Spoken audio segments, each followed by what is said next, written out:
যে আপনি কালকে আমাদেরকে ঘটনা সম্পর্কে বলেন, আপনার সাথে কি করছে আর কি, আমরা একটু শুনি। আরজু ভাই। বিসমিল্লাহির রহমানির রহিম। গতকালকে আমি আসলে ওই যে জনবিলিয়ে আমি একটা হোটেলে কাজ করি, হোটেল ক্যাপ্টানিয়াল। তো গতকালকে আমার শিডিউল ছিল সকাল 7টায় আমার কাজের শিডিউল ছিল। সেই পরিপ্রেক্ষিতে আমি 6টার ট্রাম দেখতে যাই এবং 6টার ট্রামে করেই আমি যাই, যখন আমার 7টা ইয়ে পাই।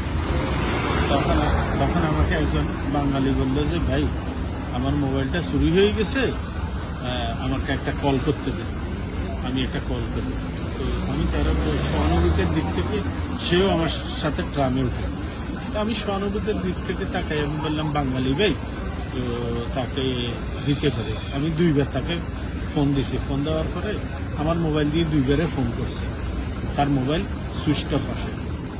এই পরিপ্রেক্ষিতে সে নানান ধরনের তালবাহানা করতে থাকে, এমনকি যখনই স্টেশনে কুচমনত আসে তখন সে আমার মোবাইল এবং কি পাশে থাকা এক শ্রীলঙ্কানি লোকের ব্যাগ নিয়ে মানে তারা বের হইতে যাইতে চাইতেছে।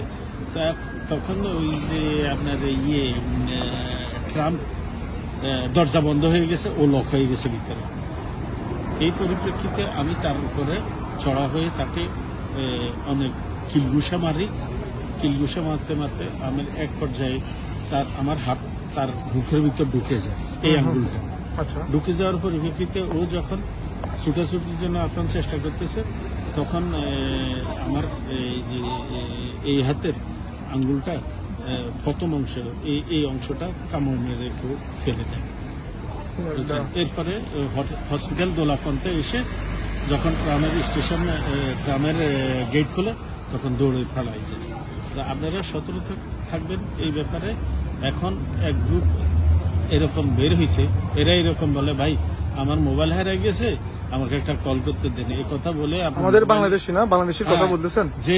যে করছে ও আমাদের বাংলাদেশি, বুঝছেন? তো এইরকম আরো অনেক আছে, এরা একটা চক্র বের হয়েছে, এগুলা করে বেড়ায়। আপনাদেরকে সতর্কতামূলকভাবে আমি আনুষ্ঠানিকভাবে আপনাদের সতর্ক করতেছি, এইরকম কেউ আপনাদের অপরিচিত কেউ, বাঙালি হোক আর যেই হোক, আপনারা কেউ মোবাইল দিবেন না দয়া করে।